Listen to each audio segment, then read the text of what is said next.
porté par la direction des systèmes de l'information et du numérique de l'Institut catholique de Paris et porté par le Centre d'études et d'innovation communauté éducative inclusive dont je suis la directrice. Nous accueillons donc ce soir Laurence de Villers pour une thématique hautement importante sur le robot émotionnel, enjeux technologiques, sociétaux et éthiques. Alors, Laurence de Villers, vous êtes professeure en intelligence artificielle à Sorbonne Université. Vous êtes chercheur au CNRS dans le laboratoire interdisciplinaire des sciences du numérique, LSIN, et présidente de la Fondation Blaise Pascal de médiation en mathématiques et informatique, et également membre du comité national pilotique d'éthique du numérique. Donc, à partir de votre expérience et de vos recherches, nous allons vous écouter autour de cette thématique donc, du robot émotionnel qui prend appui notamment sur l'émergence de nouveaux systèmes d'intelligence artificielle, comme notamment ChatGPT et nous savons tous quel a été l'engouement provoqué autour de son utilisation et des interrogations évidemment qui vont avec. Et vous allez nous en apprendre un petit peu plus sur les robots émotionnels, leur interaction avec l'utilisateur et comment est-ce qu'ils peuvent capturer certaines émotions. Donc autant de sujets passionnants que nous allons vous laisser nous partager durant environ 45 minutes avant d'interagir ensuite avec la salle à partir des questions que votre intervention aura suscitées. Un grand merci pour votre participation, chère Laurence. Merci pour cette invitation. Et je vais vous expliquer ce que je fais donc, en recherche, mais je vais commencer quand même par démystifier ChatGPT, les IA génératives, et puis ensuite, dans une deuxième partie, je parlerai des robots émotionnels. Donc mon parcours, c'est un parcours plutôt mathématique et informatique. Et je m'intéresse de plus en plus en fait à la pluridisciplinarité, parce que pour arriver à bien parler de ces objets qui sont autour de nous, il est essentiel de ne pas s'arrêter juste à la technologie, mais à comprendre que ce sont des objets socio-techniques. C'est-à-dire qu'ils vont être en interaction avec des humains qui ont une certaine capacité à projeter sur ces objets des intentions, des comportements en humanisant ces objets. C'est pour ça que je parle d'enjeux sociétaux. Les enjeux technologiques, c'est parce que c'est difficile à faire. Et effectivement, ChatGPT a fait monter en performance un sujet qui était compliqué pour les chercheurs, qui était comment on modélise la sémantique. Donc, je vais parler un peu de ces sujets-là, même si ce n'est pas de la sémantique qui est effectivement modélisée dans ChatGPT. Cela ressemble à la sémantique.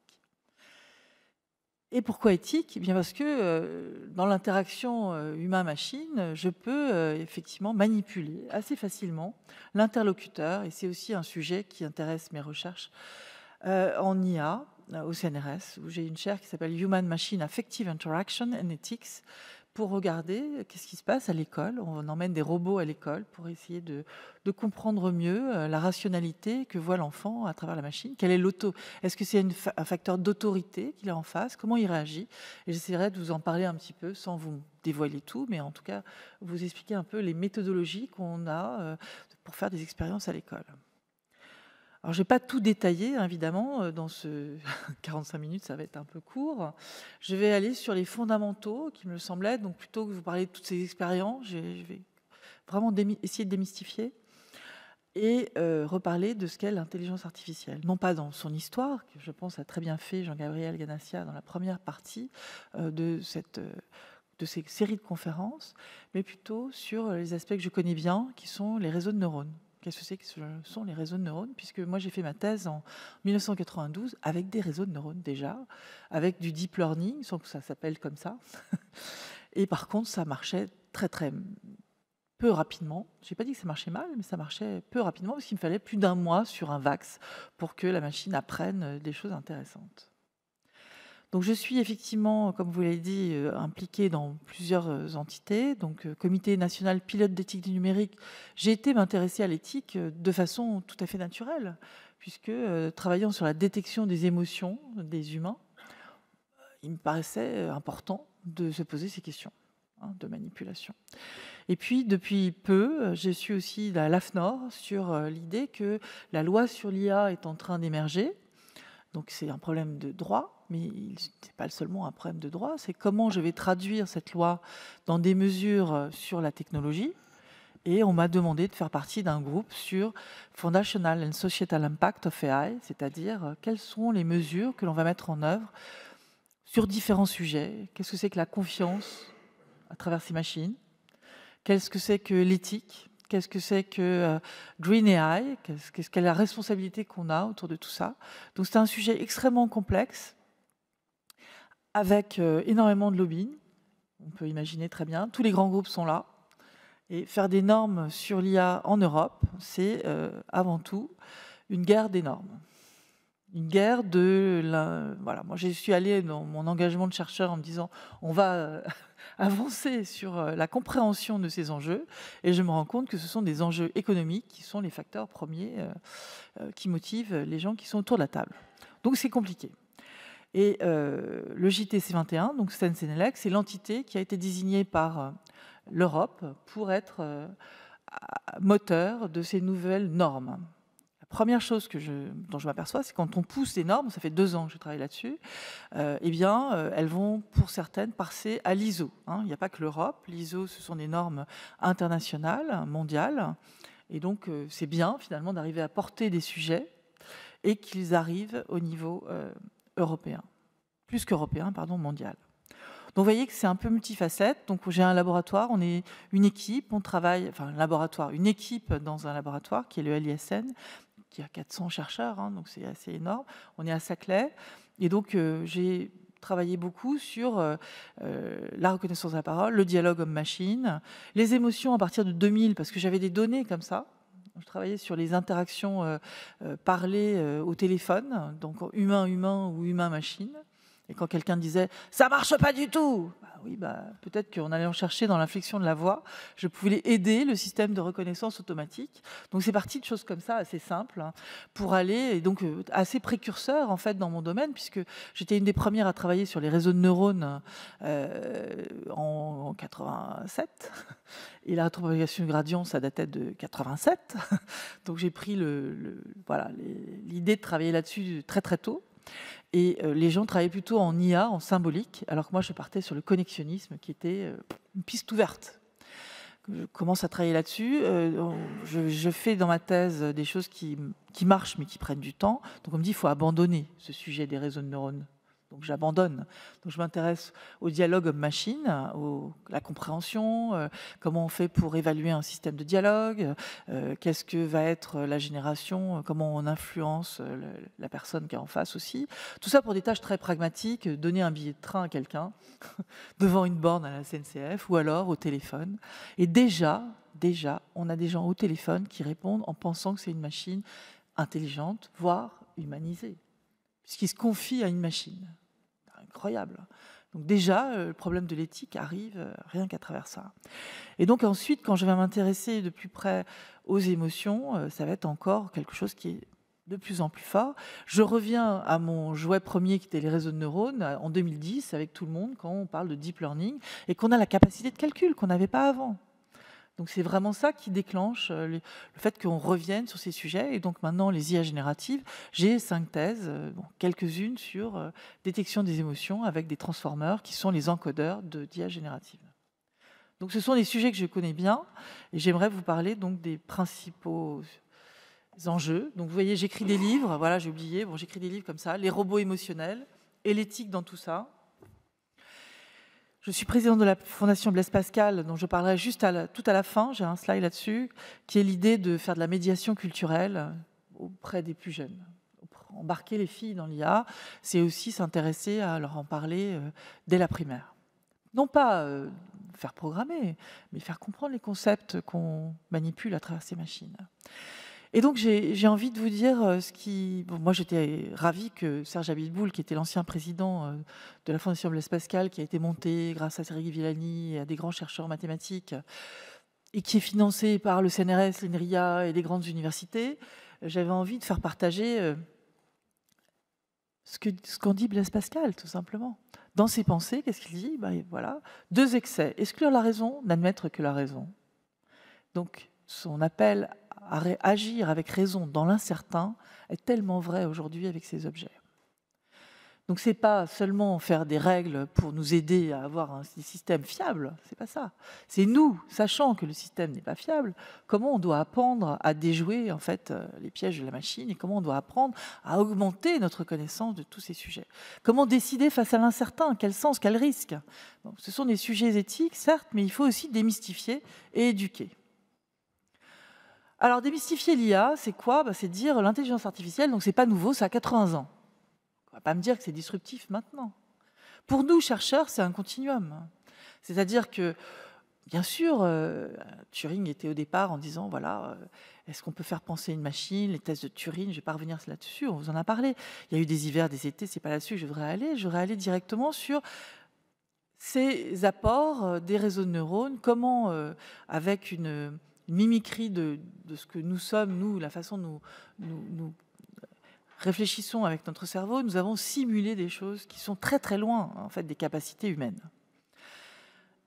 Le deep learning, dont fait partie du machine learning, de l'apprentissage machine, fait partie de l'intelligence artificielle. Donc comprenez bien que l'intelligence artificielle, c'est un ensemble de théories, d'algorithmes, de logiciels qui ont pour objectif de simuler des capacités cognitives de l'humain, notamment d'apprendre, et j'en parlerai beaucoup, mais d'apprendre, mais aussi de percevoir, d'aider à la décision et de générer, de produire des choses. Nous, humains, nous avons des capacités multiples, dont je parlerai juste pour préciser. Nous, on sait percevoir, on sait raisonner, ce que ne sait pas faire la machine, et on sait produire. On sait évidemment apprendre.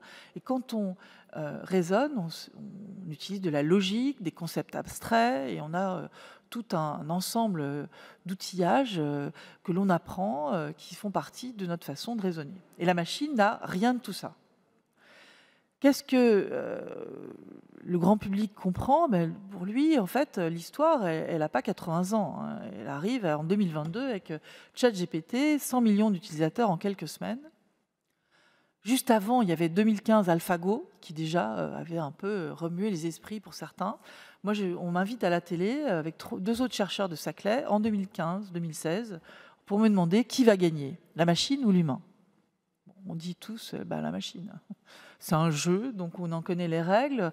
Donc même s'il y a des heuristiques à mettre en œuvre, on va arriver avec une machine de façon bien plus simple à résoudre ces problèmes, qui sont des problèmes qui sont tout à fait calculables. Qu'est-ce qui est intéressant dans le jeu de Go? Alors, l'IA étroite, hein, c'est ce qu'on sait faire actuellement. L'IA générale, dont on bassine partout dans les médias, qui serait une IA consciente, super intelligente, etc. Non, elle n'existe pas. Mais l'IA nous a quand même dépassés dans certains domaines. Donc il faut comprendre comment elle nous dépasse et en quoi c'est utile pour nous. Ce sont des outils qui ont un intérêt réel. Et donc, ne diabolisons pas, ce n'est pas l'idée. Essayons de comprendre comment ils fonctionnent. Et je mets souvent ces 2 images en côte à côte, qui sont le jeu de Go, justement, avec toute la puissance qu'on a vue, hein, l'humain qui se fait battre. Et d'ailleurs, c'était terrible pour l'Asie, hein, parce qu'un jeu de Go, on invite ses collègues, c'est un acte social de jouer au Go ensemble. C'est montrer une puissance de réflexion, d'accord? Et donc là, voir une machine faite par l'Occident qui gagne contre les grands champions du monde de Go, c'était un camouflet. Et donc là, il y a eu énormément d'argent qui a été mis sur la table pour faire mieux. Hein. On ne s'est pas rendu compte de cet effet social, en fait. À travers le jeu de Go, donc moi j'ai eu la chance de rencontrer Fan Hui, qui était un jeune chinois qui entraînait le système AlphaGo chez Google DeepMind. Et donc je lui ai dit, la partie magique dont on a parlé, là où soi-disant il y avait un fantasme de certains dans les médias, disant des coups géniaux, dignes de, je sais pas moi, de super intelligence qui serait là. Qu'est-ce que c'était pour vous? Vous avez vu les logs? Et il m'a dit, oui, effectivement, j'ai regardé les traces. Et en fait, la machine développe plus loin que moi. Ah oui, et je lui dis, vous développez à combien de coups? Je joue aux échecs, je ne sais pas combien de coups vous avez d'avance pour décider de quelle pièce vous allez changer. En général, on est à 3, 5, peut-être 10. Lui me dit 50. Je lui dis, waouh, quand même. Vous avez fait quoi, Matsme? Il me dit, non, j'ai fait du Go, repéré à 8 ans en Chine. Ok. Et la machine, elle faisait quoi? Elle allait à 63 coups, sur beaucoup plus de possibles. Mais par contre, j'ai compris pourquoi. Et ces coups qu'on avait dit magiques, j'ai appris en fait ces coups. Et donc, je joue mieux. C'est ça qu'il faut comprendre, c'est que si la machine ouvre des possibles qu'on ne peut pas imaginer parce que c'est des anticipations très fortes, il faut pouvoir apprendre ce que c'est. Et donc cette fulgurance que pourraient avoir les machines pourrait être vraiment des facteurs d'augmentation, non pas de notre intelligence, comme on dit, mais de notre capacité à décider ou à optimiser un certain nombre de choses. Pourquoi j'ai mis une pomme à côté? Parce que la machine, elle n'a pas de corps, elle n'a pas de sensation, elle n'a pas d'émotion, elle n'a pas de conatus, donc Spinoza parle très bien, elle n'a pas d'instinct de survie, quoi, ni d'intention de nuire. Et donc, elle n'a pas le goût de la pomme, quoi. Elle n'a pas la saveur non plus, elle n'a pas de corps, donc elle n'a pas de ce ressentiment et cette compréhension. Et pourquoi je mets ça? Parce qu'un enfant, quand il apprend, il peut mettre la main près du feu et tout de suite, hop, il va la retirer. Il va apprendre très vite le danger. Et il n'a pas besoin de 10 000 coups de répétition comme on fait en apprentissage pour comprendre. Donc c'est très différent. Alors, pour revenir à ces 80 années qui nous séparent du début des réseaux de neurones, eh bien, le neurone formel, sa modélisation par un automate à seuil, le neurone, il est à gauche en haut, et le neurone formel, c'est l'automate qui est en dessous, ça date de 1943, McCulloch and Pitts, vous voyez, c'est pas nouveau. Qu'est-ce qu'il y avait d'autre à l'époque? Il y avait l'idée qu'on comprenait que dans le cerveau, en fait, on apprend tout le temps et que la règle de Hebb disait qu'en fait, il y a une plasticité cérébrale et qu'en fait, le renforcement d'un lien entre deux synapses, enfin entre deux neurones, va permettre de se souvenir. En fait, on n'a pas des souvenirs comme ça d'un chat, d'un truc, on a des choses très parcellaires qui se reconstruisent quand on a des signaux entrants ou des signaux internes qui font qu'on va régénérer des souvenirs. Et donc, partant là-dessus, les premiers qui ont essayé de modéliser ça commencent à travailler sur le neurone formel. Le neurone formel, on voit le noyau, les dendrites, donc qui sont ces arbres autour, qui sont connectés à d'autres neurones, et donc ils reçoivent une information. Dans le neurone, dans le noyau, on fait une somme de toutes ces informations qui arrivent.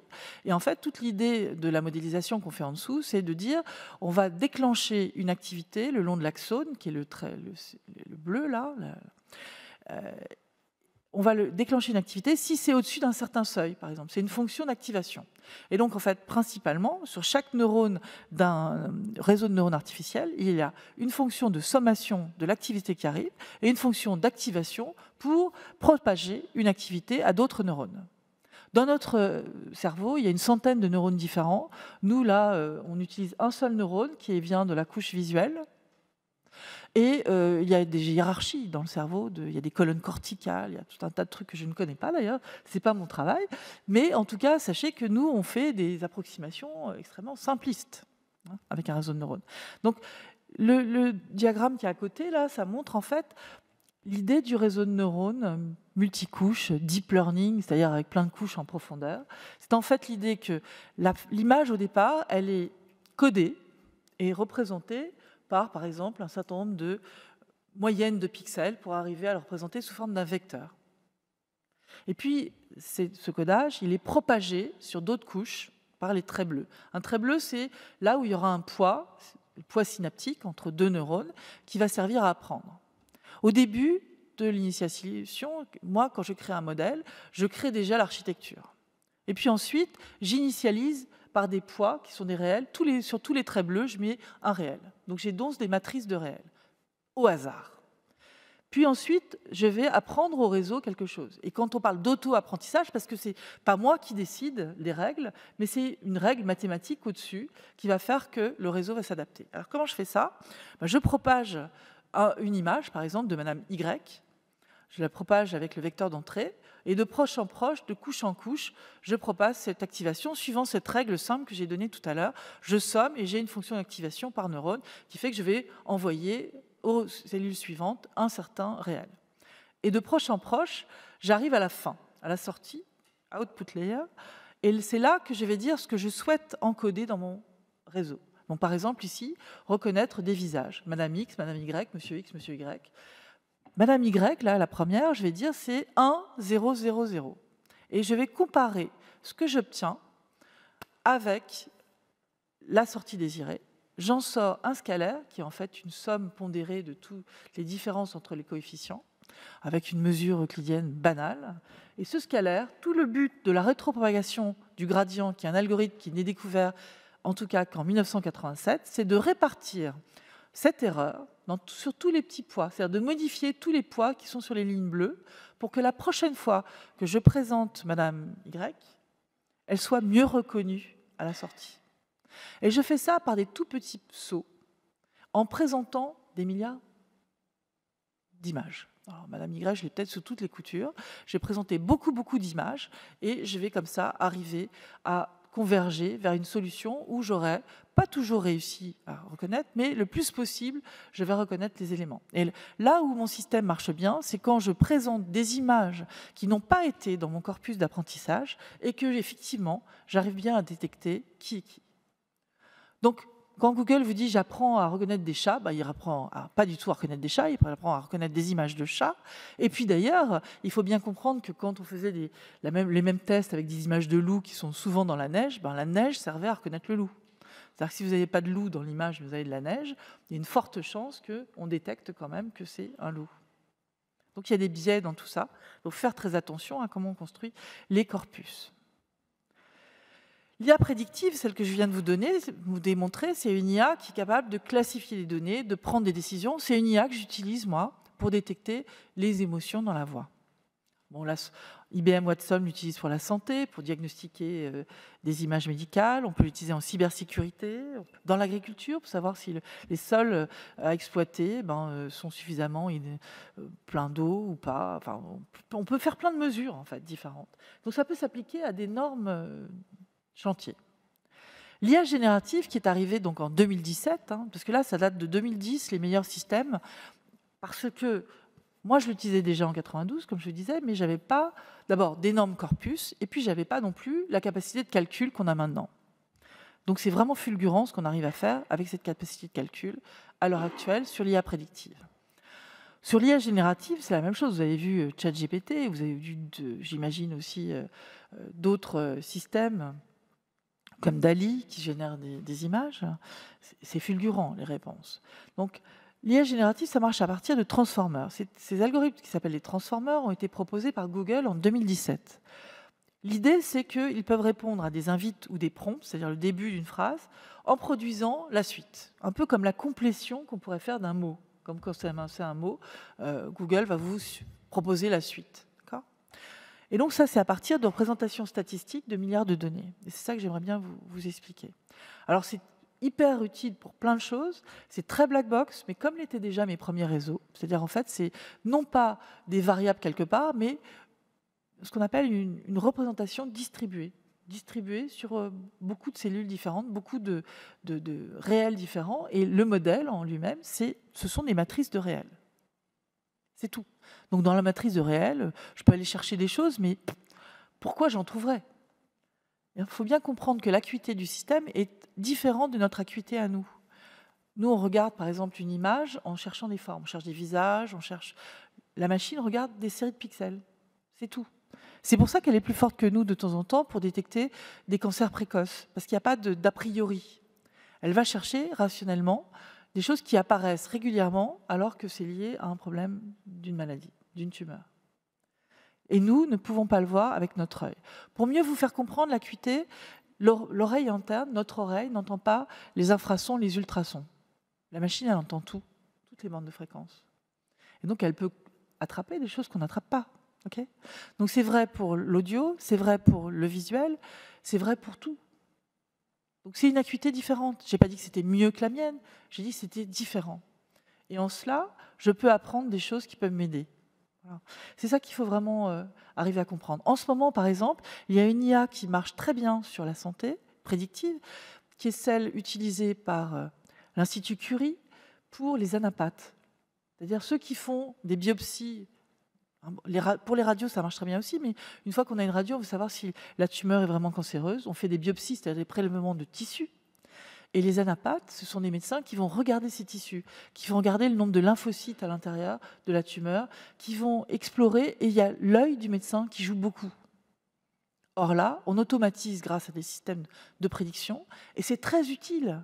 Ça permet donc aux médecins anapathes d'avoir un outil qui apporte énormément, qui apporte sur des tâches chronophages, fatigantes, et c'est quand même lui qui décide.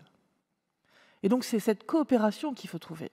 Et c'est vraiment ça qu'il faut apprendre de cela, et plutôt que d'en avoir peur, je pense qu'il y a une fulgurance. On le comprend d'autant plus, cette IA générative, qu'elle est intéressante, qu'on est dans une espèce d'infobésité. Il y a des informations partout. Donc si je veux pouvoir, moi, traiter des informations, mon cerveau ne pourra pas tout lire, ni tout comprendre. Et si je peux utiliser des outils qui me font des synthèses, c'est formidable. Par contre, ces synthèses, elles peuvent être fausses ou vraies. Il n'y a pas de raison qu'elles soient que de la vérité, que de la rationalité. Donc c'est à moi d'aller regarder ce que c'est. Ça sert à quoi, ces systèmes d'IA génératives? Eh bien, à aller chercher, donc, à faire de la génération de texte.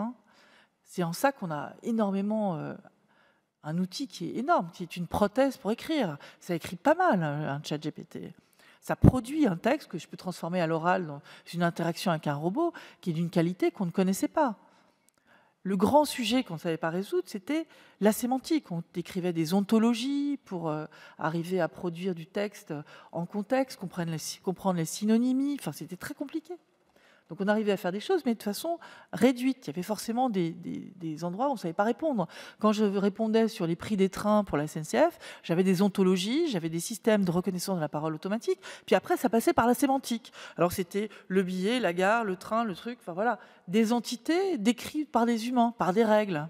Donc pas du tout le monde entier. Et puis à chaque nouvelle tâche, je devais redécrire cela. Alors que là, grâce à ces IA génératives, j'encapsule énormément de nos connaissances, mais certes, elles ne sont pas parfaites. Et certes, la machine ne sait pas ce qui est possible ou impossible. Elle ne sait pas ce qui est vrai ou ce qui est faux. Il n'y a aucune morale à l'intérieur, il n'y a rien de tout cela. Donc c'est à nous d'utiliser cet outil et d'avoir la capacité de challenger les réponses. Et donc, ça peut servir pour faire de la traduction. Pour faire de la traduction, c'est pareil. Il faut vérifier de temps en temps. Ça va modifier un terme de la phrase que vous avez donnée, vous, en français. Donc, il faut bien être conscient que ça peut raconter n'importe quoi. Donc, soyons alertés et vigilants sur le niveau de production de ces machines. Ça fait de la génération d'images. Alors, évidemment, ça peut être mal utilisé. On peut en parler. Ça fait du codage. Donc, en codage, ça ne va pas très loin. Ça reproduit des choses. On crée ces machines pour imiter. Arrêtons de parler de la créativité de ces machines. Elles imitent. Et quand elles créent, c'est nous qui le décidons. D'accord ? Il n'y a aucune intention de la machine de créer quoi que ce soit. Donc, nous décidons que c'est créatif. Et nous le décidons par des facteurs de nouveauté, on n'a jamais vu ça, ou ça paraît intéressant. Et c'est nous qui le décidons, tout ça. Et quand la machine dévie un peu de son axe, c'est beaucoup parce qu'il y a du hasard dans tout ça. Vous avez déjà compris que lorsque j'ai entraîné ma machine juste pour prédire, il y a déjà une initialisation au hasard.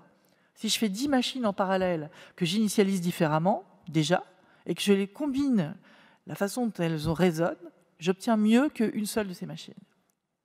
Donc, il y a dans ces facteurs aléatoires qu'on rajoute dans les machines énormément de choses intéressantes. Donc je reviendrai là-dessus après. Les cas des usages génératifs, c'est multiple. On peut créer des vidéos, faire de l'art, faire traduire automatiquement, simuler des personnages virtuels. Donc quand arrive ChatGPT en 2022, je pense que OpenAI fait un hold-up mondial parce qu'on n'est pas du tout équipé, on n'a pas de savoir-faire pour ces machines, donc on rentre dans le panneau, on fait des choses incroyables avec ça, on s'en vante, on ne comprend pas comment ça marche, donc tout de suite on l'humanise, enfin, on va dans tous les sens. Bon, il y a quand même un aspect positif, c'est qu'on a dans les mains une IA qui fait des choses qui ont un certain pouvoir et on s'en rend compte. C'est quand même une chose positive. ChatGPT, il est affiné sur la base du modèle de langage GPT 3.5, qui est un transformer, qui est le cœur, qui a amalgamé plein de corpus et qui a créé un modèle. Je vais vous expliquer quel est ce modèle. Au-dessus, il y a d'autres phases. Il y a un apprentissage dit supervisé, parce que comme ce système, il n'a aucune vérification de ce qui est vrai ou ce qui n'est pas vrai, il peut sortir des hallucinations ou des choses totalement fausses.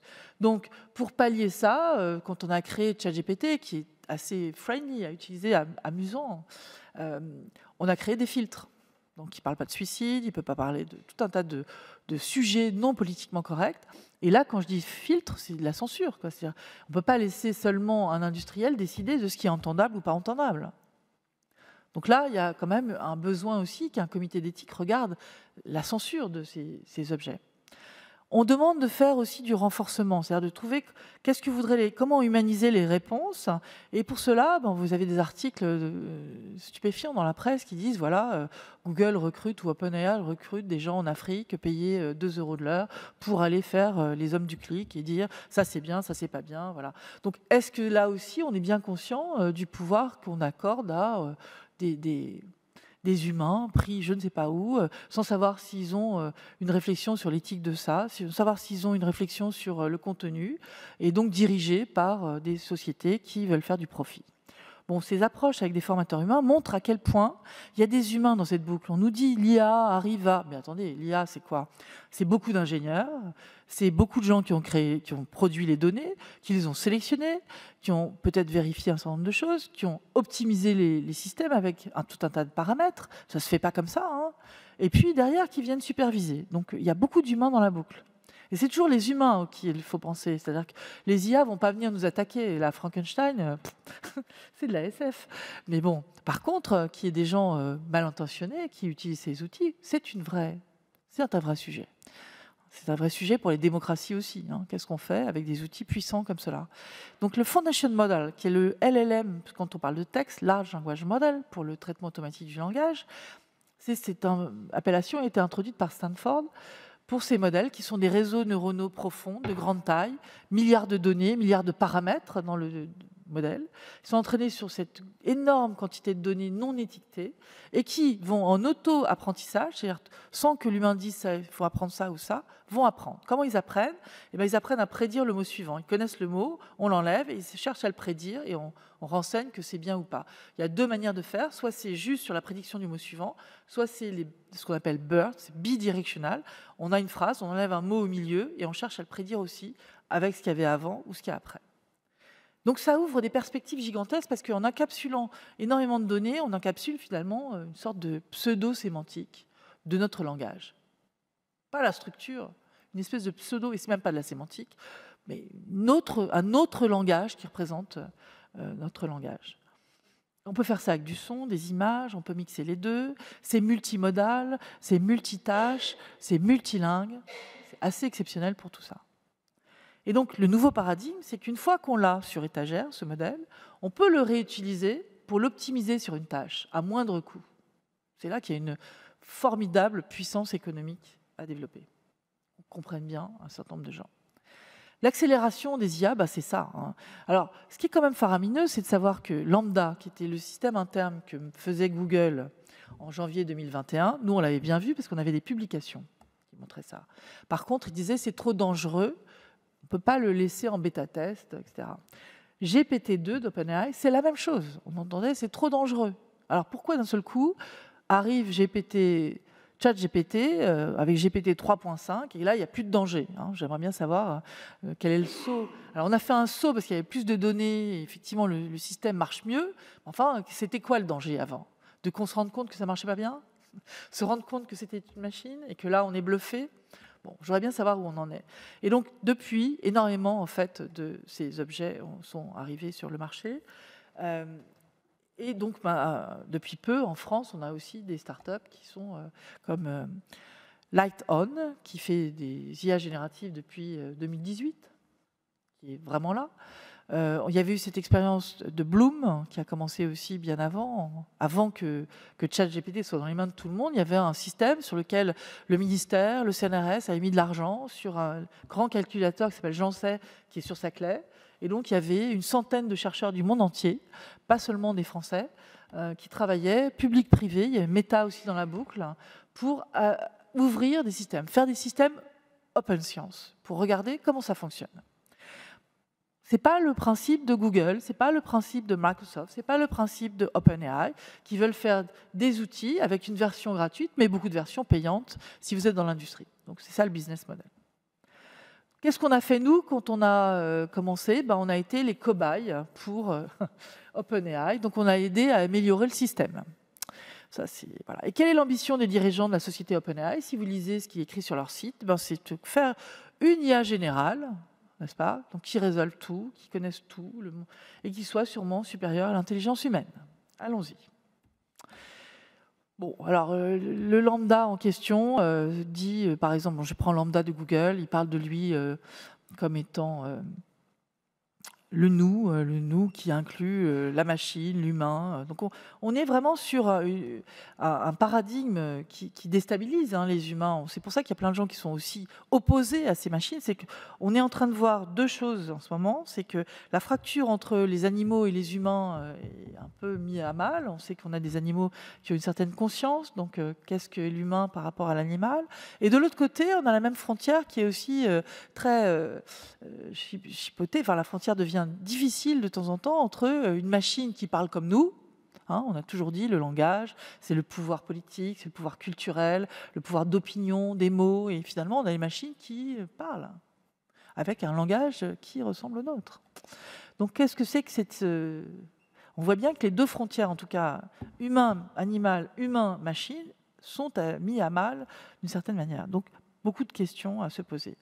Et on anthropomorphise très facilement. Donc on va faire un transfert sur ces machines en pensant qu'elles ont des connaissances, des affects, des qualités morales. Donc c'est très connu, The Media Equation, ça vient de chercheurs de Stanford, je crois, avec qui j'avais travaillé il y a 20 ans, et qui travaillent sur les projections, l'anthropomorphisme qu'on fait de ces machines. Toute langue humaine donc véhicule nécessairement une histoire et une culture. Qu'est-ce que proposent ces machines? Donc, il y a énormément de questions. Il y a beaucoup de questions de régulation qui sont mises devant la scène.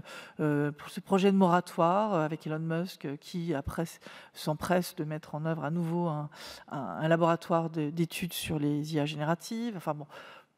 Il y a des postures qui sont des postures de marketing, il y a de tout, quoi. Alors Yann Lequin dit de toute façon on n'arrivera à rien faire de plus avec les IA génératives parce que c'est pas intelligent. Ce qu'il faudrait c'est un modèle incarné avec un espèce de corps, même s'il est archi robotique, qui apprenne en observant les humains autour. Donc il faut pouvoir observer le monde en le situant dans un espace 3D pour apprendre autrement, et c'est ça qu'on devrait faire avec modélisation des émotions. Il va très loin.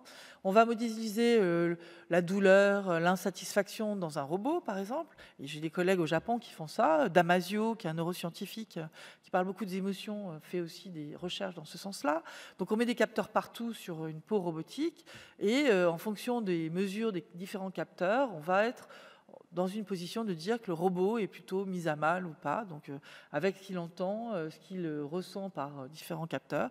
Bon, peut-être qu'il est dans une insatisfaction. Du coup, ça va générer en homéostasie l'idée qu'il va aller avoir des intentions, peut-être d'aller vous voir en essayant de faire quelque chose de positif pour que vous soyez positif à son égard et qu'il fasse remonter sa variable de satisfaction. On peut tout imaginer. On est sur ce genre de simulation, un peu usine à gaz, je ne vous le cache pas, mais qui tend à avoir un intérêt. Alors il y a tout un marché, il y a le marché des robots sexuels, ça s'appelle, qui s'intéresse beaucoup à des peaux siliconées chaudes, avec un peu de langage à l'intérieur, voilà, des petits cris et tout ça. Donc il y a des gens qui travaillent là-dessus. Bon, qu'est-ce qu'on va faire de ces systèmes ? Nous, on a travaillé au CNPEN, Comité national pilote d'éthique numérique, sur plusieurs des aspects, sur les IA génératives et les enjeux d'éthique, en disant qu'il y a des problèmes de sécurité, de souveraineté, de confiance, et qu'il faut faire attention à ça. Les principaux enjeux qu'on voit, c'est l'absence d'évaluation de véracité des résultats. Donc la machine dit des choses, on ne sait pas, c'est positif, négatif. La manipulation de l'utilisateur sans responsabilité de la machine. Qu'est-ce qu'on doit faire pour savoir que ça vient d'une machine d'ailleurs? Peut-être qu'il faut mettre des watermarks, vous avez entendu parler de ça, des filigrammes dans les images pour savoir que c'est fait par une machine ou c'est bio, c'est fait par un humain. Bon. Alors on sait qu'on peut faire c'est compliqué parce qu'il y a des problèmes de cybersécurité, enfin bon, il y a plein de problèmes différents. La vitesse de transformation va très très très vite. Il y a plein de sociétés de start-up qui vont s'emparer de ces outils alors qu'on ne sait pas encore comment les réguler. Bon. Il y a un problème que moi j'ai soulevé très tôt, c'est le multilinguisme, puisque dans GPT 3.5, on a 80% ou plus d'anglais et la machine nous parle en français. Comment ça marche? Est-ce qu'il y a une influence notable de la langue dominante? Est-ce que ce qu'on a fait dans Bloom, c'était plutôt un patchwork de langues, mais il n'y avait pas une dominance? Donc, qu'est-ce que ça veut dire le multilinguisme dans un système comme celui-là? On doit faire des recherches pour savoir s'il y a une influence sur l'opinion qu'a cette machine. Moi, il y en a une, puisque quand mes étudiants l'utilisent pour faire une recherche, ils ont souvent, et qui demandent des références, puisque la machine perd ses sources fondamentalement, et je vais vous expliquer pourquoi, les références que ressortent la machine sont principalement en anglais. Bon, donc ça veut dire qu'à l'intérieur, il n'y a pas... il n'y a pas photo. Hein. Si c'est statistique, il y a plus de papier en anglais, je vais faire des références qu'en anglais. Okay, donc ça veut dire qu'on ne va plus exister. Donc il y a un problème de prise de pouvoir à travers implicitement le langage, hein, de par l'accumulation de ces données. Et quand je suis invitée par Google à tester Bard, donc à Paris, là, je pose la question à Joëlle Barral, qui est la directrice en chef, qui est une Française polytechnicienne, qui dirige le laboratoire de Google sur les IA génératives pour les transformer sur le français. Et quand je lui demande, mais quelle est la proportion? Est-ce que vous avez fait des tests sur l'influence? Elle me dit, bah non. Et vous savez, madame, sur Internet, il y a plutôt de l'anglais. Je dis, ah bon? Vous êtes sûr? Vous êtes sûr que c'est la langue majoritaire? Et donc, il faut que quelqu'un d'autre de Google me dise, bah non, je crois que c'est le chinois. Donc bon, le raisonnement ne tient pas. Si on veut, on peut faire en monolingue, et c'est important de le faire. Et c'est une des décisions, je pense, dans le laboratoire Kyotai, la sphère de Xavier Niel, je pense qu'on aura des activités de ce type-là aussi. Ce ne sera pas juste la super performance des machines, mais on devrait faire de l'investigation sur ces niveaux de langue et comment sont codés, comment ça influe sur les opinions. Et le respect de la diversité culturelle. Et donc, éducation, c'est très très important pour moi. Alors maintenant, si je veux démystifier le sujet donc des LLM, d'abord, on perd les sources. De façon... C'est inhérent à la construction elle-même du modèle de fondation. Alors, rappelez-vous, le modèle de fondation, c'est le modèle qui intègre toutes les données, les milliards de données que je lui donne à manger. Et il fait ça petit à petit. Alors, comment il va faire ça? Il va travailler en fait sur des entités minimales. Donc, il y a ce qu'on appelle un tokeniseur qui va, sur mon énorme corpus là, de millions de textes, qui va chercher les entités minimales qu'il doit conserver en mémoire. Ces entités minimales, on appelle ça des tokens. Alors, je vais revenir à cette slide après. Donc, ces transformers s'appuient en fait sur une hypothèse qui est l'hypothèse distributionnelle, qui vient d'un chercheur en linguistique qui s'appelle Fierce en 1957. Vous voyez, c'est pas récent. Alors, son hypothèse à lui, c'est de dire que les mots qui se trouvent dans un contexte d'apparition similaire tendent à avoir un sens similaire. En gros, la sémantique, c'est pas compliqué. Il vous suffit de connaître les mots voisins d'un mot. C'est trivial, non? Alors, ça ne vous donne pas le contexte ambiant, on est d'accord. Mais déjà, il dit, si deux mots arrivent dans un même contexte, ces deux mots sont proches en sens. Donc, tout le sujet de ce modèle énorme, c'est de transformer des mots dans un univers numérique et de calculer, dans l'univers numérique, la proximité de ces mots. Sauf que ce ne sont pas des mots qui sont utilisés, ce sont des entités en dessous du mot. ChatGPT 3.5, en moyenne, il y a 4 caractères qui ne ressemblent ni à des suffixes, ni à des préfixes, ni à des racines, ou peut-être de temps en temps. C'est un programme qui décide ça. C'est ça la tokenisation. Et donc, en fait, il faut quand même se représenter ça. Hein. Dans le modèle de la machine qui a intégré des milliards de données, il y a des vecteurs. Chaque token est représenté par un vecteur de plongement, 512, 1024 paramètres, ça dépend des modèles, qui encodent partout où j'ai vu cette partie de mots. Alors si je raisonnais sur des mots, ça serait, si je vois chat, eh ben, j'aurais miaule, lait, enfin tout un tas de contextes dans lesquels j'ai vu ce mot-là qui serait encodé dans mon vecteur. Plus des informations de séquentialité du mot dans la phrase ou dans les phrases suivantes. Et c'est grâce à ça, grâce à ces modèles-là, qu'on est capable de produire à la suite d'un texte que vous donnez les tokens successifs. Donc il n'y a rien qui a trait au raisonnement, à la logique, à des concepts supérieurs. Rien. C'est statistiquement une machine de guerre. Et ça marche avec une fulgurance de performance qui a bluffé tout le monde. Alors comme dit Chomsky, la machine est incapable de distinguer le possible de l'impossible, le vrai du faux. Notre capacité d'humain, c'est de penser et d'exprimer des choses improbables, pertinentes, de réduire les possibles en suivant des critères moraux. Dans la machine, il n'y a rien de tout ça. Donc nous sommes devant une machine de guerre qui produit des textes. Et pourtant, ça produit des choses qui ont une certaine émergence, qui sont intéressantes. Voilà, donc la représentation vectorielle finale du token permet ainsi d'encapsuler tous les contextes dans lesquels on voit ce token dans les corpus, et puis de comparer ces items. C'est lié à ça. Qu'est-ce qu'il y a d'autre? Donc il n'y a pas de représentation du monde. Hein. Ce sont juste ces modèles énormes qui existent. Ce n'est pas une représentation du monde. C'est une statistique sur un corpus. Si je prends un autre corpus, ça sera une autre statistique. Okay. Et dans le modèle, il y a aussi des hyperparamètres d'optimisation qui sont importants à comprendre. Un, la température, dont on ne parle pas. Qu'est-ce que c'est que la température? C'est un degré de hasard. Donc au lieu de prédire le prochain token qui est le plus probable, je prends parmi les N% les plus probables. C'est ça qui est dans le chat GPT. Ce qui fait que quand vous lui posez une question, il répond une première fois par une solution, il répond une deuxième fois, alors qu'il n'a rien appris de plus, par une autre solution. Et ça laisse entendre que le truc est intelligent. Donc voilà, du bluff. Et moi, je voudrais qu'on le sache tous, ça. Et dans Bing, on a, si vous tapez bing.com, vous arrivez dans l'environnement, vous tapez sur conversation, vous allez avoir 3 possibilités. Très précis, moyennement et très créatif. C'est la température, ce truc-là. Ça vous donne accès à différents possibles, plus loin dans la file des statistiques. Bon. L'historique. Alors, il y a des gens très très bien qui ne connaissent pas du tout comment ça marche, qui m'ont dit « la machine s'adapte à moi ». Ben non, elle ne s'adapte pas. Ce qu'elle fait, c'est quand vous êtes dans l'interaction du chat GPT, elle garde en mémoire l'historique des questions que vous avez posées avant et même des réponses que fait le système. Donc, elle peut avoir un historique, vous voyez, Anthropic Claude, 100 000 tokens. Ça en fait quand même de la charge. Et tout ça sert à réinterroger le système. Donc forcément, il est plus précis. Donc il ne s'adapte pas à vous, il a juste pris en compte un énorme historique. Donc le choix des données, c'est important. Alors les comportements émergents et les hallucinations. Les hallucinations, c'est que la machine, elle n'a justement pas de raisonnement logique. Donc elle est capable de vous dire des choses là qui sont complètement absurdes. Et puis de temps en temps, vous pouvez la piéger, vous faites un prompt absurde. Je ne sais pas, vous demandez qu'est-ce que vous pensez de la peine de mort pour les kamikazes?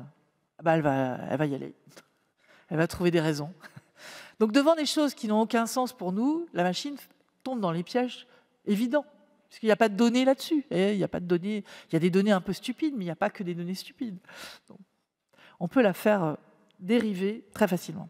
Les émergences. Alors les émergences, ça marche beaucoup dans le pas à pas, justement. Quand je suis dans un chat GPT et que j'ai posé plusieurs questions, j'ai l'impression que ça me comprend. Mais c'est cet historique qui vient en fait chercher des patterns. Alors il y a des gens qui disent, elle est même capable de mentir. Bon, attendez, elle ment pas. Hein.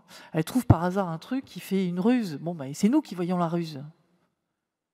Et donc, du coup, on anthropomorphisme ce truc-là en disant, ça y est, c'est intelligent. Et ça nous surprend. Quand on pose des questions, on dit, ah mais rectifie-moi ça, fais ci, et hop, la machine le fait. Ah, mais c'est génial. Et donc, c'est là où je dis, il faut absolument qu'on ait donc cette possibilité d'ouvrir le système en open science et de regarder l'influence qu'on peut avoir. On ne va pas tout trouver. Quand j'entends des linguistes me dire, on va trouver le niveau de syntaxe, de sémantique, de trucs, mais non. Nous sommes devant un univers totalement différent. Surtout si le codage de base, c'est quelques caractères. Donc on n'a pas la même chose que sur le sens qu'on met d'habitude. Et c'est là qu'il faut essayer de comprendre comment on peut trouver d'autres espaces dans lesquels on va dire c'est proche, c'est pas proche. Comment on voit dans l'espace global de milliards de paramètres des zones où c'est du français, des zones où c'est une autre langue, des zones... Je sais pas, il faut arriver à y aller en aventurier quoi, dans cet univers pour trouver des régularités qui vont nous donner plus ou moins confiance dans la machine. Mais encore une fois, c'est agir avec raison dans l'incertain. Hein. C'est un système qui calcule, donc il peut calculer des choses bizarres, tout comme elle peut calculer des choses intelligentes. Plus je vais avoir des émergences d'intelligence, de choses qui me paraissent intelligentes, plus j'aurai des émergences de choses qui sont des hallucinations. Donc il faut explorer. Et ça, c'est une bonne idée pour nous quand même, de monter en capacité là-dessus. Donc le choix du jeu des données est important. La taille des modèles, n'en parlons plus. Il y a un vrai sujet, c'est la consommation d'énergie de tout ça. Et donc là, Google en est conscient. Il y a une vraie question de réduction de la puissance de calcul et de la dépense énergétique qui, tout le monde devient conscient de ça. Et il faut qu'on arrive à le calculer. Et c'est là où je dis, dans ce qu'on a fait là pour le CNPEN, on a rendu un rapport, on a essayé de trouver où on pouvait trouver des informations permettant de comparer Bard, LAM, enfin le truc de Meta, le truc de Google, d'OpenAI, etc. On a trouvé un article, je crois que c'est de Harvard, qui montrait qu'on ne pouvait pas tellement comparer parce que ce n'était pas ouvert du tout. Donc tant qu'on n'aura pas plus de connaissances sur la façon dont c'est créé, on ne pourra pas quantifier exactement combien ça coûte de faire le modèle. Les filtres sociaux dont j'ai parlé tout à l'heure, c'est une sorte de... peut-être. C'est bien hein, d'éviter l'incitation à la violence, etc. Mais bon, il faudrait quand même savoir comment c'est optimisé. Alors maintenant, si je reviens aux robots, les robots qui vont intégrer détection des émotions, compréhension et raisonnement à partir des émotions, et qui vont avoir ces machines capables de nous parler un peu comme un humain. Qu'est-ce que ça va donner demain? C'est pas évident. On veut faire des robots assistants pour les personnes âgées. Moi, c'est un des sujets sur lesquels je suis. Comment on peut faire des outils raisonnablement utiles pour rester plus longtemps à la maison, dans le grand âge, qui ne seront pas des substrats affectifs, qui seront des objets assistants, avec une éthique de l'interaction. C'est là-dessus que je travaille. Je pense qu'il ne faut pas tout jeter. C'est évident ça peut avoir un apport énorme. Il faut juste savoir comment on veut concevoir ces machines et comment on embarque les familles, les aides-soignants, les médecins dans la boucle. Puisque c'est une machine, tout le monde peut parler à travers la machine. Donc il y a plein d'idées autour de ça. Et nous sommes très très vulnérables par rapport à ces machines parce qu'on attribue des caractéristiques de comportement humain à ces objets, de la même façon qu'on le fait avec ChatGPT. Et là, on est en empathie. C'est formidable. Quand on voit le jeune homme qui met à terre un robot, on a de la douleur pour ce robot qui est à terre. Et vous me direz, quand le robot aspirateur il marche plus, vous l'emmenez chez Darty, vous avez raconté ça, et vous voulez qu'on vous le répare et qu'on vous rende le même parce qu'il connaît la maison. Voilà, on l'a dit, hein, c'est facile. Hein. Bon, il y a des gens qui parlent à leur voiture, hein, c'est pas la peine de... Voilà. Même si le robot aspirateur n'a pas de visage, tout ça... Ça ne nous empêche pas de projeter dessus. Rappelez-vous de ce film, La Seule au monde, où il parlait à un ballon. Bah oui, voilà. Il a résisté parce que tout seul sur son île, il a mis 2 yeux sur un ballon qui arrivait par un colis de la poste et ça l'a sauvé finalement de sa solitude. Donc il y a un vrai sujet. La représentation des femmes à travers ces machines, c'est aussi un vrai sujet. Hein, parce que là, c'est plutôt féminisé. Allez voir pourquoi. Bon, j'avais rencontré un banquier suédois qui disait j'ai le système d'une télé, je ne sais plus quoi, et qui disait j'ai un système qui est le plus humain, le chatbot le plus humain. Je dis ah bon, et pourquoi il s'appelle Greta et pas Kirk déjà? Parce que j'ai demandé à mes clients, ils préfèrent tous une voix féminine et un faciès féminin. J'ai demandé à mes clientes, elles préfèrent toutes une voix féminine et faciès féminin. Bon, avec ça, on est bien barré. Hein. Demain, on aura partout des voix féminisées, des présences. Alors, c'est vrai que ChatGPT vient un peu neutraliser tout ça. Mais avant qu'il arrive, c'était très féminisé. Et je me dis que ce n'est pas par hasard que c'est cela. Je travaille sur le nudge, moi, qui est l'incitation à faire quelque chose, sur le prix Nobel d'économie Richard Thaler en 2017, sur les travaux de Kahneman, système 1, système 2, l'aide à la décision, et comment on peut, à partir de la détection des émotions, du comportement de quelqu'un, on peut l'amener à changer d'avis. Alors on fait ça avec des enfants à l'école, on compare un robot, un Google Home, un humain, même tâche, jeu du dictateur, un jeu d'altruisme ou pour les adultes, on donne de l'argent. On vous dit, voilà, je vous donne 100 €. Combien vous en gardez pour vous? Combien vous en donnez aux autres? Alors nous, on ne fait pas ça avec de l'argent avec des enfants, on fait ça avec des billes. On leur dit, bon voilà, vous avez 10 billes, vous en prenez combien pour vous? Vous en donnez combien aux autres? Alors, on peut être content, les enfants, à 9 ans, enfin CE1, CM1, par là, ils donnent autant aux autres qu'ils n'en prennent.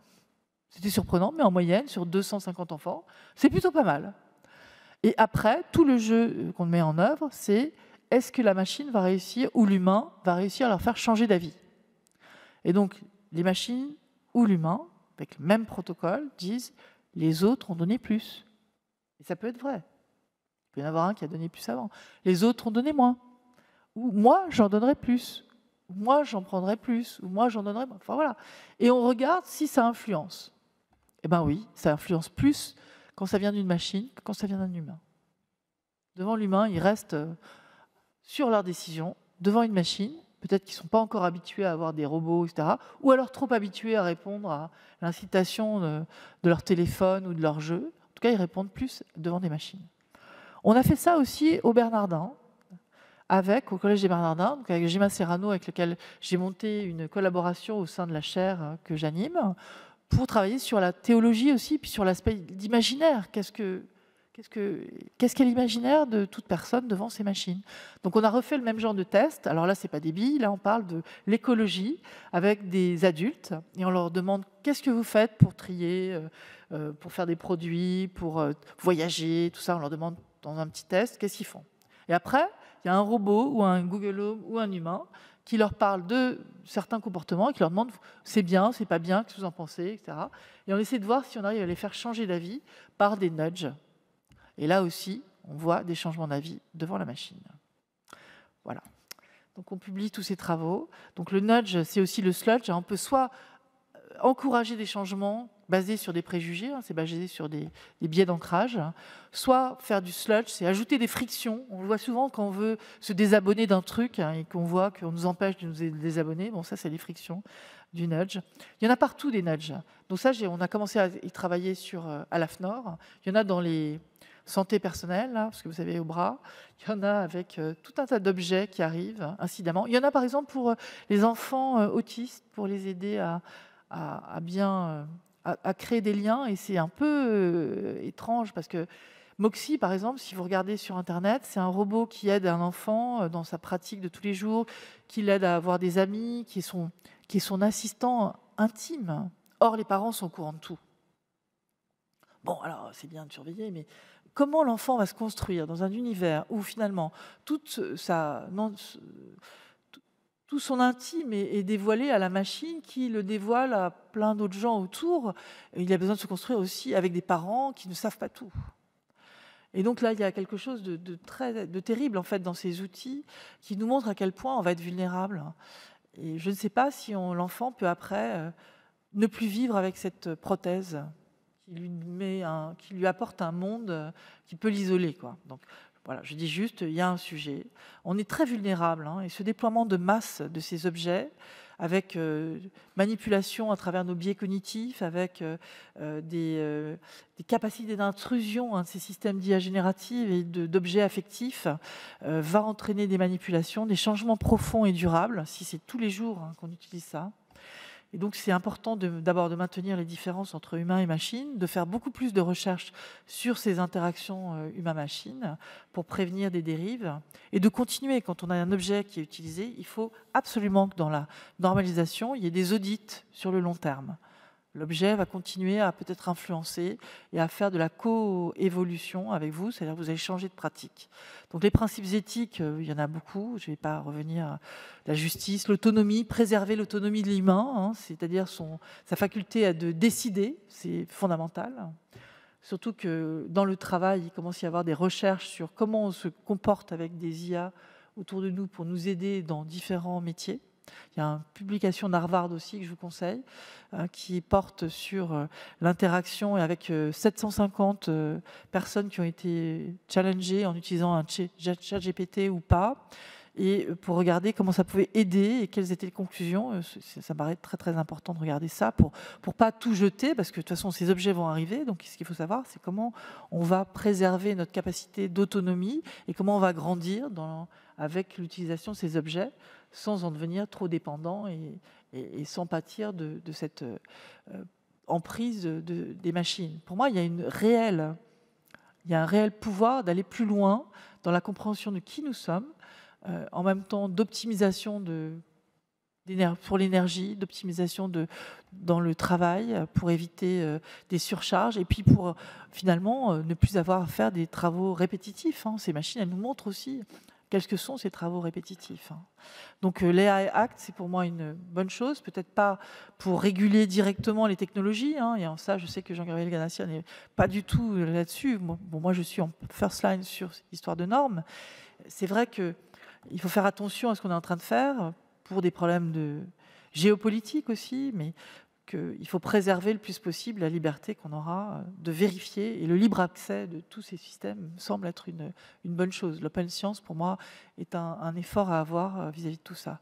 Je vais terminer juste sur les agents conversationnels qu'on met dans les robots, hein, parce que moi, je ne fais pas de robotique, hein, je fais du traitement automatique de la langue et je l'embarque dans des robots.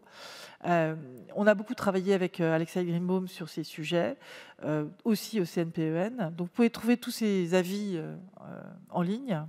Et donc, je l'avais indiqué à vos enseignants ici. Il y en a deux. Il y a cet avis numéro 3 sur les agents conversationnels, les enjeux d'éthique, notamment les agents et la mémoire des morts. Hein, quand on voit qu'il y a des startups qui sont montées, qui vont dans les EHPAD recueillir des données, est-ce digne ? Qu'est-ce qu'on fait vis-à-vis de ça ? Quand on voit les Japonais qui utilisent déjà ces technologies pour faire réanimer l'image de quelqu'un, pouvoir parler avec quelqu'un qui vient de décéder, qu'est-ce que ça veut dire ? Comment on fait ça ? Mais on est très différents aussi culturellement, et ils le font sous forme d'un rituel, avec un nombre de jours déterminé, et après, la machine s'en va. Quand vous voyez ce qu'ils ont fait, par exemple, qui était incroyable, je ne sais pas si on pourrait penser la même chose, nous, dans le tsunami, là, où tout le monde a perdu beaucoup de monde, il y avait la cabine du vent, une cabine téléphonique avec un objet technologique qui n'aboutissait à rien. Les gens qui avaient perdu un être cher, qui n'avaient pas pu retrouver le corps, prenaient le téléphone et parlaient aux gens. Alors, cette symbolique nous échappe peut-être, mais il faut respecter, je pense, les différences. Il faut comprendre, en fait, qu'est-ce que ça apporte ou pas. Et ces technologies peuvent nous apporter comment, c'est à nous, de citoyens aussi, et associations, collectivement, je dirais, de prendre en compte tous ces enjeux qui sont de la technologie qui n'est pas assez bien faite aux choses qu'on nous cache. Et il faut vraiment rendre plus ouverts, plus transparents tous ces objets. Voilà, donc ces avis, je vous encourage à les lire. Et en conclusion, je dirais que parler d'éthique devrait être fait en même temps qu'on parle de technologie, en même temps qu'on développe, se rendre compte de ces sujets. C'est essentiel d'éduquer, c'est essentiel avant d'adopter ces technologies de faire attention aux enjeux éthiques, démocratiques, et pour ça, il faut réguler. La Fondation Blaise Pascal dont j'ai parlé, on fait des petits jeux comme ça avec les enfants, avec des petits robots pour leur montrer, pour démystifier. Si le robot il est autonome parce qu'il fait des trucs, c'est moi qui l'ai programmé, avec des programmes très simples. Et on fait aussi des prises de conscience sur les usages des robots ou des téléphones ou des jeux vidéo. La première capsule qu'on montre aux enfants, c'est « J'ai tout perdu ». Vous direz, elles ne sont pas toutes aussi... J'ai tout perdu, mon temps et mon argent. Et on explique que les jeux gratuits, c'est en général les jeux payants pour gagner. Et donc, on crée une espèce de dépendance, hein, et on leur parle de la dopamine, l'hormone du plaisir et du bonheur. Et à la fin, on leur demande qu'est-ce qu'ils ont retenu. Tous, ils ont retenu dopamine. Donc, on peut expliquer ça, des CM1, CM2. Je l'ai fait grâce à Édouard Philippe au Havre, qui m'a invité sur les épaules des géants. Je lui ai demandé est-ce qu'on ne peut pas aller dans des classes pour regarder comment les enfants vont réagir à ça, comment ils vont discuter, parce que c'est pas, on leur dit pas c'est bien ou c'est pas bien, on leur montre des choses, on leur dit qu'est-ce que vous en pensez ? Et là, tous ils vont dire c'est pour ça quand ma mère vient, elle arrête le jeu, je suis très énervée. Oui, c'est à cause de ça. C'est bien d'aller parler à tous, je pense, et ces sujets ne sont pas si compliqués. On peut les aborder de plein de manières différentes, à différents niveaux de détail, et en tout cas des niveaux qui sont indispensables à expliquer pour qu'on soit tous en capacité de vivre avec ces machines qui arrivent à toute vitesse autour de nous dans la société. Merci.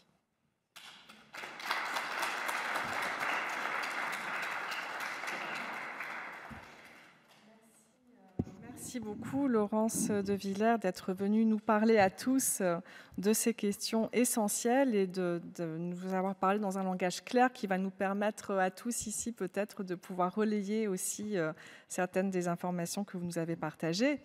Alors, en ce qui me concerne, je retiendrai quelques éléments phares de votre exposé avant de de passer la parole à la salle pour d'éventuelles questions ou remarques que vous aurez.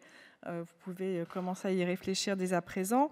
Je partirai de cette phrase de Chomsky que vous avez citée, qui dit que la machine est incapable de distinguer le possible de l'impossible. Ce qui est important d'avoir en tête par rapport justement à toutes ces questions de créativité qu'on attribue à ces machines, à cette question de l'infobésité aussi dont vous avez parlé, puisque la machine n'est pas capable de distinguer les informations qui peuvent être vraies ou fausses, notamment. Et donc, ça nous permet également de comprendre en quoi, en écho avec Pascal, nous devons faire appel à notre raison dans cette incertitude de ce monde que nous dévoilent ces nouvelles intelligences artificielles. Notamment par rapport à des éléments très importants. Vous avez parlé du multilinguisme et du respect de la diversité culturelle, qui effectivement pourrait aller jusqu'à une prise de pouvoir à travers le langage, qui n'est pas à négliger. Mais également, lorsque vous parlez de la représentation des femmes aussi à la fin de votre exposé, voilà, qu'est-ce que serait un monde où c'est de femmes en technologie, c'est évident, et en mathématiques non plus. Voilà, c'est ça. Et les derniers programmes n'ont pas facilité les choses. Tout à fait. L'école.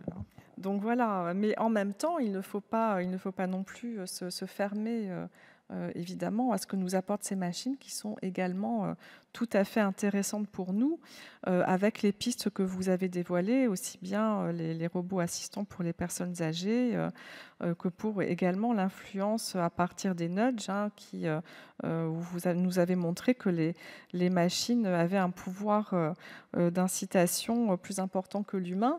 Et là, dans le monde de l'éducation, ça me fait penser à l'effet maître, c'est-à-dire que les élèves ont plus de capacité à apprendre quand leur maître croit en eux. Mais alors, si maintenant c'est la machine qui croit en eux, peut-être que ça peut développer aussi leur confiance dans leurs propres apprentissages.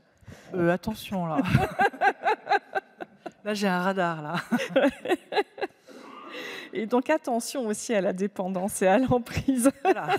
que peuvent apporter ces machines. Et je terminerai sur ce que vous avez dit à la fin également, comme quoi il est essentiel d'éduquer. Voilà. Bon, je rappelle vos ouvrages. Alors par rapport aux robots, vous avez écrit Des robots et des hommes, mythes, fantasmes et réalités, qui est sorti en 2017. Les robots émotionnels, santé, surveillance, sexualité et l'éthique dans tout ça en 2019. Et puis votre dernier ouvrage de 2022. C'était un ouvrage un peu politique. Voilà. Pour dire qu'on ne parlait pas assez d'intelligence artificielle. Vaguia à l'Élysée, manifeste pour la présidentielle. Donc voilà. Alors je voudrais dire, il y a quelqu'un qui m'a beaucoup intéressée, moi c'est Laurent Daudet, donc, qui est à la tête de Light On et qui écrit une bande dessinée. Et alors c'est vraiment comme ça que ça marche.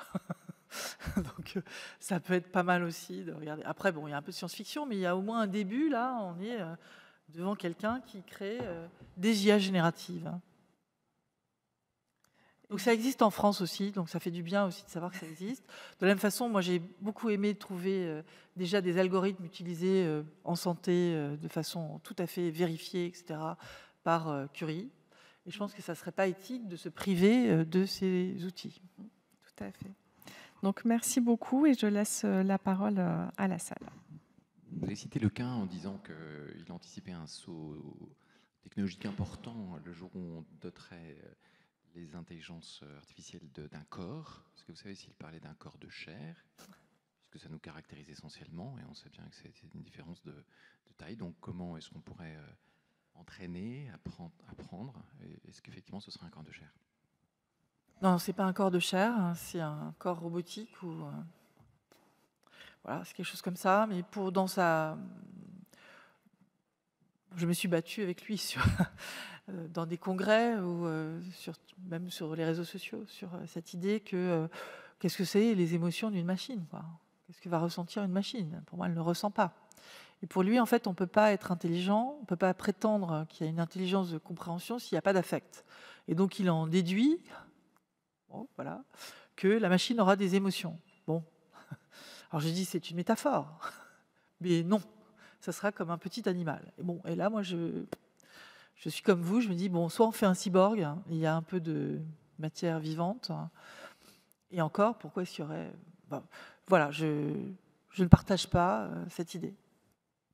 Maintenant, ce qui dit est vrai, c'est que ces IA génératives livresques, là, qui travaillent sur des données numérisées, bon, évidemment, elles n'ont aucune connaissance du monde. Hein.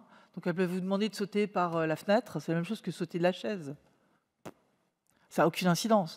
Donc, elles mettent des grandes boîtes dans des petites boîtes. Enfin, c'est très drôle. On peut faire des trucs totalement abstraits, comment dire, incohérents, parce qu'il n'y a pas de notion d'espace, il n'y a pas de notion de temporalité. Bon, voilà.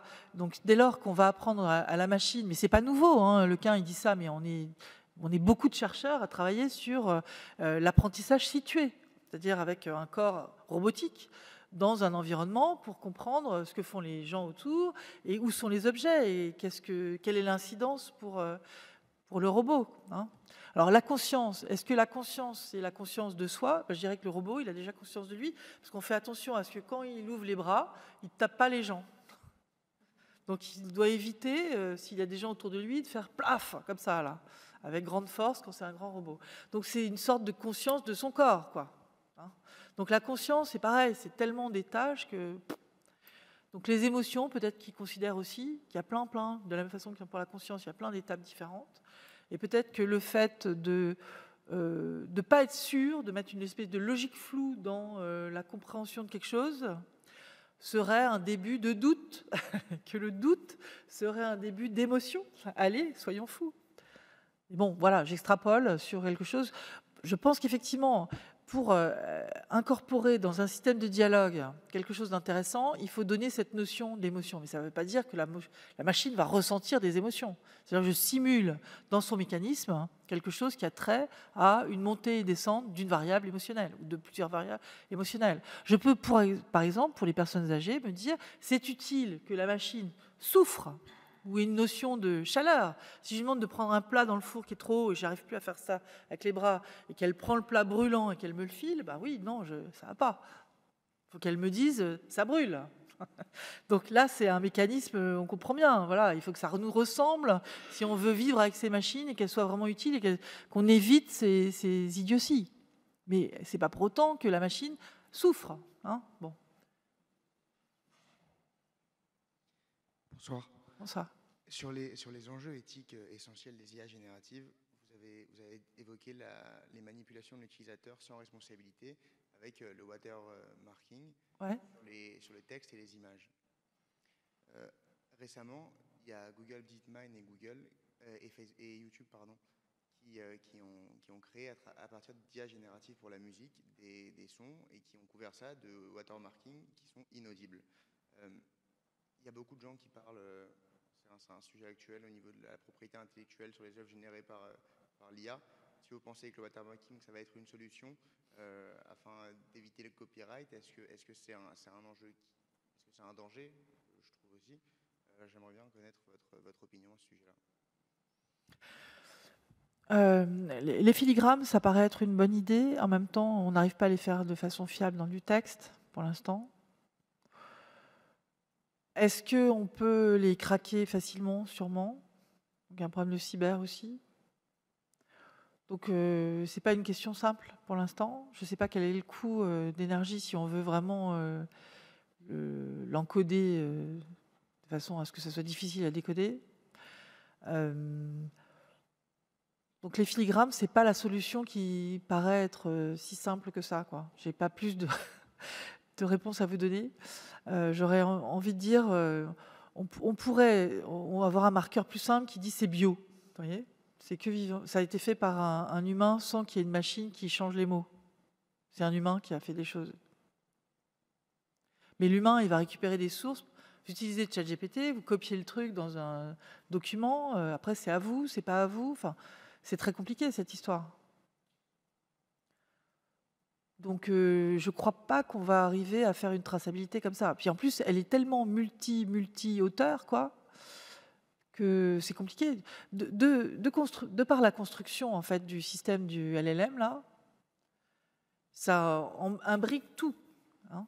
Si on considère que c'est effectivement des bouts d'images ou des bouts de texte ou des échantillons qui sont mêlés, c'est deux par construction, on perd les sources. Donc on est obligé de les reconstruire après. Okay, donc quand je les reconstruis, finalement, est-ce que les encoder dedans me sert ou pas? Ou est-ce que j'ai des outils annexes qui me permettent de traquer ce qui se passe?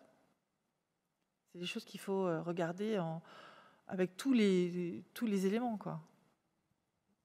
Parce que sur les résultats qu'on a actuellement, on sait ce qu'on met en input, mais on ne sait pas ce qu'on va ressortir en output. Et, on ne sait pas, non. Le fait de faire un watermarking ne permettra pas à l'œil humain de pouvoir reconnaître... Ah bah, de toute façon, ce n'est pas l'œil humain, hein, c'est un outil, hein, déjà. Hein, c'est un filigrane, hein, c'est-à-dire que c'est invisible. Ouais. Un watermark, c'est invisible. C'est un filigrane, c'est-à-dire c'est un truc qui est cousu, c'est comme on peut l'imaginer dans un manteau, vous cousez un fil derrière la doublure, là, personne ne le voit. Sauf que là, on aura un outil qui sera capable de décoder dans le codage. Comme on voit que c'est des plongements lexicaux là, dans le texte, chaque entité là, est représentée par un plongement, un vecteur. Je peux avoir des bouts de vecteurs qui sont utiles pour le codage. Donc c'est complètement invisible. Donc à l'œil nu, non, j'ai aucune chance qu'on ait... C'est les outils qui permettent de faire ça. Donc l'outil, il peut bien marcher, pas bien marcher. Enfin, ça pose des problèmes à tous les niveaux.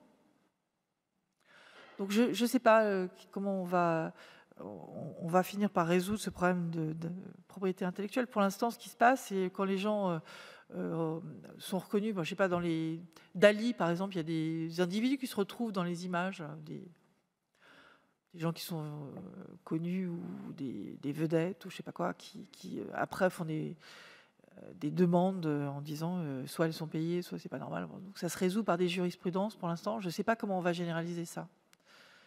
Le watermark, ça paraissait une bonne idée, c'est difficile à mettre en œuvre, et puis voilà, j'ai pas fait d'études plus avancées là-dessus, donc je ne vais pas m'avancer, vous trouver une solution que j'ai pas, qui n'est pas en dur, quoi. Hein. Je livre mes doutes. Désolée de ne pas être en pointe sur ce sujet.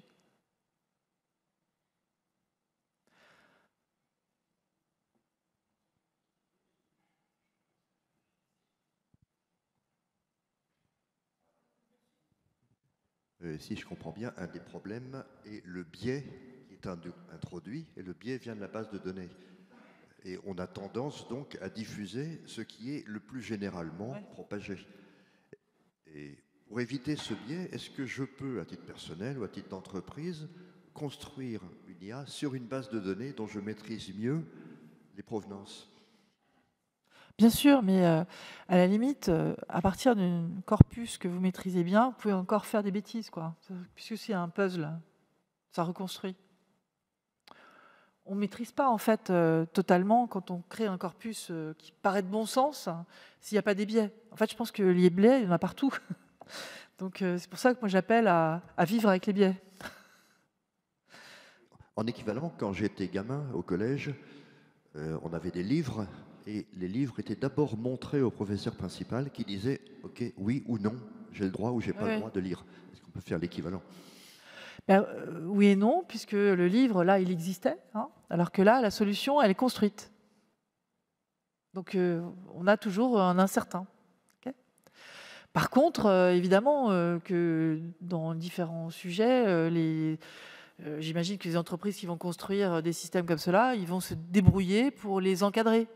Donc on voit qu'on peut rajouter des couches au-dessus qui vont éliminer des biais répétitifs. Donc il faut les challenger, il faut faire des tests pour vérifier, il faut faire bouger un peu le modèle. Voilà, on a des tas d'outils pour tester ces systèmes. Donc ça va être beaucoup là-dessus.